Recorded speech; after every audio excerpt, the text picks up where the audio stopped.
आप सबको हर हर महादेव। आशा करती है आप सब ठीक हो। और मैं ज्योति सैनी बहादुरगढ़ से आप सबको एक बार फिर से हर हर महादेव। आशा करती है आप सब ठीक हो, स्वस्थ हो, मस्त हो, हेल्दी हो और अपनी फैमिली का ध्यान रख रहे हो और खुद का भी ध्यान रख रहे हो। तो मुझे बोला जाता है कि मैं मेकअप नहीं करती। मुझे नहीं बोला जाता मैं मेकअप नहीं करती, मुझे बोला भी नहीं जाता। मैं तो ये मस्ती करी थी, मैं मेकअप नहीं करती। और मैं आपको अपना आज ना मेकअप दिखाती हूँ कि मैं मेकअप क्या करती हूँ और क्या नहीं। मेरा मेकअप देखो कितना सारा है, देखो कितना सारा मेकअप है। ये देखो कितना सारा मेकअप है। सिर्फ एक pencil, lipstick pencil, lipstick pencil, एक मांग भरने की 10 रुपए की लिपस्टिक पेंसिल सिर्फ 30 रुपए की, 5 रुपए की आईब्रो पेंसिल, 5 रुपए की एक fair and lovely cream.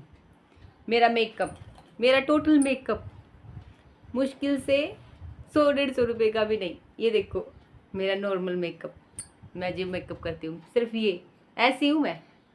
Makeup, मुझे मेकअप पसंद नहीं ना, मैं मेकअप करती हूँ। और हाँ, घर पे मैं शादी रहती हूँ, आप सबको पता ही है। अगर मुझे कहीं जाना होता है तो ही मैं लिपस्टिक लगाती हूँ, नहीं तो मैं लिपस्टिक भी लगा के खुश नहीं हूँ।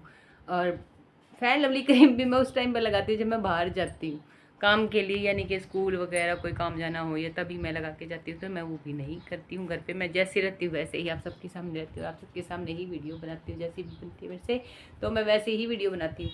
तो सब ये सोच रहे होंगे कि कितना सारा मेकअप यूज करती है। यही मेकअप है मेरा। खुद पे कई बार हंसी भी आती है कि ये थोड़ा सा मेकअप में ही काम चल जाता है। इतनी सिंपल क्यों हूँ मैं, इतनी सादगी में क्यों रहती हूँ। दूसरों का देखा है कोई यहाँ पे रेड रेड लगा रहे, उसका मुझे नहीं पता क्या होता है। यहाँ पे भी लगाते हैं, आँखों के ऊपर भी लगाते हैं, यहाँ पे भी लगाते हैं, पता नहीं क्या क्या क्या क्या इतने सारे पाउडर लिप के एक मोटी सी परत बना लेते हैं। तो मुझे नहीं पता उनका क्या नाम होता है क्या नहीं। मैं सिंपल रहना पसंद करती हूँ और सिंपल और सादा सोपर और सिंपल कपड़े ही पहन के खुश हूँ। तो मैं ऐसे कुछ मेरा लुक है आज का। और मैं नहा के रेडी हो गई और मुझे स्कूल में जाना था। पर एक घटिया इंसान को मैंने बोला था, मैंने स्कूल में पैसे भी दे दिए दूसरे स्कूल में से SLC लेने के लिए, पर वो घटिया इंसान कल से बोल रहा है लाऊंगा लाऊंगा लाऊंगा लाऊंगा, पर वो ला नहीं रहा SLC। और मैंने सर से भी, प्रिंसिपल सर से भी बात की दूसरे स्कूल के जहाँ से SLC लानी थी कि वो आ रहा है उसको ला के दे दो। पैसे मैंने दे भी दिए थे, फिर भी देखो ऐसा घटिया इंसान है कि अपनी जिम्मेवारियाँ नहीं पूरी कर रहा। किसी तरह भी एक चीज़ भी, सामान भी, कुछ भी ला के नहीं देता, कुछ भी नहीं करता घर में, किसी चीज़ का कुछ नहीं करता, कुछ नहीं करता, कुछ नहीं करता। इतना दिमाग ख़राब करके रखता है। फिर कैसे क्या करता है कि फिर रोप चलाता है। रोप ऐसा चलाता है कि घर से धक्के मार के निकाल देता है। मेरी दुख भरी कहानी, घर से धक्के मार के निकाल देता, मार देता है, पीट देता है, गंदा बोल देता है, तरह की ऐसी तैसी कर देता है। और मैं एक ऐसी घटिया इंसान हूँ जो बच्चों के लिए मरने के लिए भी तैयार है, पिटने के लिए भी तैयार है, छीतने के लिए भी तैयार है, बच्चों के लिए छोड़ने के लिए तैयार नहीं है। नहीं तो इतना होने के बाद तो कोई औरत ऐसे नहीं रहती, घुट घुट के नहीं मरती, घुट घुट के ऐसी ज़िंदगी नहीं जीती जैसे मैं जी रही हूँ। सिर्फ बच्चों के लिए, सिर्फ बच्चों के लिए, क्योंकि मेरे बच्चों के आगे पीछे कोई नहीं है, कोई नहीं है। मैंने मेरे होते हुए देख लिया कि वो इंसान घटिया इंसान, जब मेरे बच्चे 14 साल का बड़ा लड़का और एक 13 साल का बड़ा छोटा लड़का हो गया है, आज तक उनकी एक नीड पूरी नहीं की। एक चीज़ कि वो कह दे कि पापा ये चीज़ करनी है और वो चीज़ पूरी कर दे, वो आज तक नहीं कर पाया। एक 10 रुपए की चीज़ घर में लेके बच्चों के लिए नहीं घुसा आज तक। अपने शौक पूरे करा, कभी घूमने कहीं चला जाता है, कहीं कहीं पे चला जाता है, कभी अपना खाना, कभी पीना, कभी यानी अपनी मस्ती में मस्त है। कोई 5 रुपए का योगदान नहीं है उसका 4 साल तक, बिल्कुल भी नहीं है कि कुछ भी कर ले। 1.5 साल पहले, 4 साल पहले, 1.5 साल की पहले वाले जो आते स्कूल से निकाल दी वहाँ की फ़ीस दी, उसके बाद इस स्कूल से निकालें तो 3 साल के बाद यहाँ की पहले भी 1 साल की फ़ीस पहले दी और 1.5 साल की अभी दी। और अब जिस नेक्स्ट स्कूल में दोबारा डाला है ये, तो यहाँ पे भी फीस मैंने ही दी। कहाँ से दूँ मैं, कितना करूँ, कहाँ तक करूँ। और सोच रही थी कि पहले यहाँ की क्लियर कर दूँ SLC दे के। और सर से जो मैडम है वो मेरे फादर इन लॉ की थोड़ी सी जानकार है, शायद उनसे बात करके क्या पता थोड़ी बहुत और कम हो जाए। तो मैं ये सोच रही थी कि आज इस स्कूल में जाके बात कर लूँ और थोड़े से पैसे थोड़े से कम करवा लूँ कि 1000-1500 रुपये में बहुत हो जाता है। हम जैसों के लिए तो 1000-1500 रुपये बहुत ज़्यादा होते हैं। तो इसलिए मैं ये सोच रही थी कि थोड़ा सा मैडम से बात करके, क्योंकि फादर को जानते थे वो, और थोड़ा सा बता देंगे भी ऐसे ऐसे सिचुएशन है, ऐसे हंसते। तो फिर नहीं हो सकता, पता नहीं क्या किस्मत कैसी है कैसी नहीं। कल से बोल रखा है, पर उस घटिया इंसान ने आज लाके नहीं दी। तो मुझे तो सिर्फ बिना SLC के ही मैंने, और ये भी नहीं कि मैंने उस घटिया इंसान के पास फ़ोन नहीं किया, मैंने उस घटिया इंसान के पास फ़ोन भी किए पर फ़ोन भी नहीं उठाए। और आप सोचते हो कि एक घर में रहते हुए भी वो इंसान दिखाई नहीं देता। मैं अपने कमरे में पड़ी रहती हूँ, वो अपने कमरे में रहता है। हमारे बच्चों के साथ हमारा उठना बैठना, बोलना चलना, बात करना कुछ नहीं है। जो इंसान, मैंने इतनी बार माफ़ करने की कोशिश की, इस इंसान को इतनी बार माफ़ करने की कोशिश की, एक बार फिर मैंने सोचा था कि ये घटिया इंसान सुधरेगा, पर ये नहीं सुधर रहा। वो कहते हैं ना कि हमें बुरा बनाने पे बैठा रहता था, और जब सामने वाले के साथ हम फेस टू फेस बातें करते हैं तब सामने वाले को पता चलता है कि हम बुरे हैं या सामने वाला है। कोई भी हमारे बारे में किसी को भी कुछ भी बोलेगा तो हमारा ओपिनियन वैसे ही भी बन जाता है, दूसरे का ओपिनियन वैसे ही बन जाता है, वो जैसा दूसरा हमारे बारे में बताता है। पर जब तक हम सामने वाले से कोई बात नहीं कर लेंगे, हमारे बारे में बताएंगे नहीं कि हम कैसे हैं, तब तक तो हमारे बारे में इंसान अगर बुरा बता रहा है तो कोई बुरा ही समझेगा, और हमें बुरा ही समझने में कोई कसर नहीं छोड़ेगा कि हम ही गलत है। तो गलत को साबित गलत ना हो, अपना काम खुद करो, जाओ सामने प्रेजेंट करो कि हम क्या है क्या नहीं। आप पीछे से काम कर रहे हो, पैसे दे रहे हो और सारी चीज़ें आप अपनी जिम्मेवारियाँ पूरी कर रहे हो, सारी चीज़ों को फोर्स कर रहे हो, फिर उसके बाद भी आपको कोई इंसान बुरा बना रहा है तो आपकी गलती है, तो आपको खुद जाना चाहिए। जैसे कि मेरी गलती थी, मैं नहीं चाहती थी, मैं पैसे दे देती थी और मुझे बुरा बनाया जाता था।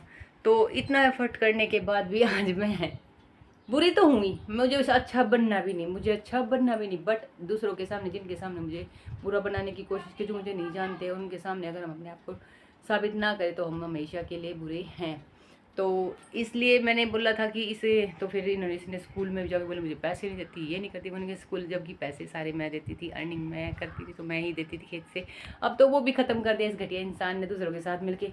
मेरे फादर इन लॉ ऐसे थे कि उसने बेचारे ने बहुत, सॉरी वो भगवान जी के पास चले गए, उन्होंने अपनी एफर्ट करके ज़मीनें खरीदी, इकट्ठी करी, कागजों में, जैसे उनके भाई चोर थे सारे के सारे, डकैती डाकू थे सारे के सारे, मेरी वीडियो देख रहे हैं, डाकू थे सारे के सारे, घटिया इंसान अपना अपना भरने पे बैठे रहे। वो बेचारा अनपढ़ सबसे बड़ा, और करता रहा और सब अपने अपना कब्जा करके बैठ गए, और आज उसकी ज़मीन पे कब्जा करके बैठे हैं। अगर एक अनपढ़ आदमी की औलाद समझदार हो तो वो पता नहीं क्या से क्या करवा दे अपने फादर के साथ मिलके, और एक ऐसी औलाद, ऐसी घटिया औलाद पैदा हो जाए जो अपने फादर के साथ ना मिलकर दूसरों के कहे पे चले, दूसरे के मुताबिक चले, अपने माँ बाप को छोड़ दे, अपने माँ बाप को बुरा साबित करने पे तुल जाए, उसके माँ बाप को बुरा बोल रहे, गलत बोल रहे, वो सुन रहा है। तो ऐसे घटिया और इंसान का होना ना होना धरती पे बोझ है। वो अपने माँ बाप का नहीं बन पाया तो मेरे जैसे का क्या बनेगा, अपने बच्चों का क्या बनेगा। तो ऐसा घटिया प्रवृत्ति का इंसान किसी का नहीं हो सकता। वो सिर्फ अपने से मतलब होता है कि सिर्फ अपने से, अपना खाना, अपना देखना, अपना उठना, अपना पहनना। और ऐसा घटिया इंसान जो दूसरों के कहीं पे चलता है, अपने घर का नहीं देख रहा कि मेरे घर के 4 बाट कर दिए हैंगे तो वो क्या किसी की गृहस्थी चलाएगा, क्या किसी का घर चलाएगा। तो ऐसा इंसान पल्ले पड़ा था जिसने मेरी ज़िंदगी ख़राब कर दी, मेरे बच्चों की ज़िंदगी ख़राब कर दी, और पूरी ज़मीन दूसरों के हलक में उतार दी। 250 गज जगह थोड़ी नहीं होती, वो भी उनके हलक में उतर गई। एक दुकान में हमारा तो हिस्सा था, वो भी उनके नाम, उनके हिस्से में उतार दी। पता नहीं ऐसी क्या मीठी गोली दे के बिठा रखा है उसको कि घटिया इंसान को, इसको ये नहीं दिखाई दे रहा कि मेरे बच्चों का कुछ जा रहा है, मेरे बच्चों का मैं कुछ कर लूँ। जिसके सामने अपने बच्चों का इतना सब जा रहा है, वो आराम से बैठा, जिसलिए दारू पीता खाता अपना मस्त रहता जिंदगी में, पता नहीं ऐसी कैसी मीठी गोली लेके बैठा है, दूसरों के कई पे चल रहा है। ऐसे इंसान को अगर मेरी सोच में कहा जाए तो गू खाना इंसान बोलते हैं, जिसको कि गू ही खाता है, अन्न नहीं खाता। अन्न खाता होता तो समझदारी दिखाता, अपने माँ बाप के साथ मिलके नहीं कभी कुछ कर पाया, और आज भी उन्हीं घटिया इंसानों के साथ में गोबर खा रहा है जिनके साथ उसको रहना नहीं चाहिए आज तक। तो मेरी नज़र में उस इंसान की कोई वैल्यू नहीं। इसीलिए मेरी उस इंसान से ये नहीं है कि एकदम से मैंने बहुत समझाया उस इंसान को, बहुत समझाने की कोशिश करी, बहुत ज़्यादा समझाने की कोशिश करी, बहुत कुछ फेस किया मैंने। उसकी वजह से तो मैंने इतना फेस किया कि मेरी चरित्र की धज्जियाँ उड़ गई, मैंने अपना मान सम्मान, अपना अस्तित्व ही मिटा दिया। बट वो इंसान सुधरा नहीं। तो मैंने, कहते हैं कि ठोकरे लग लग के इंसान सुधर जाता है, तो मैंने अपने आप को समझा लिया और मैंने अपने आप को लेट गो करके अपने बच्चों की तरफ ध्यान दिया। तो बच्चों के लिए करने लग गई, तो घटिया इंसान अपने आप में पता नहीं क्या बनने लग गया। और अब जब मन करता है दारू पीता है, उल्टा बोल देता है, चूड़ियाँ तोड़ देता है, चूड़ियाँ पहन नहीं छोड़ दी, चूड़ियाँ तोड़ देता है, चोट मार देता है, घर से निकाल देता है, धक्के मार देता है, पता नहीं क्या क्या करता है। पर मैं सह रही हूँ सिर्फ अपने बच्चों के लिए। जब तक मेरे बच्चे 20 साल के ना हो जाए तब तक सहूँगी, उसके बाद नहीं सहूँगी। उस दिन आखिरी दिन होगा धरती पे मेरे सहने का।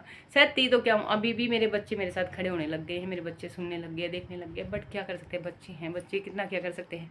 बट चेहरे पे स्माइल रख के अपने बच्चों को पालना है, करना है और करती रहूँगी।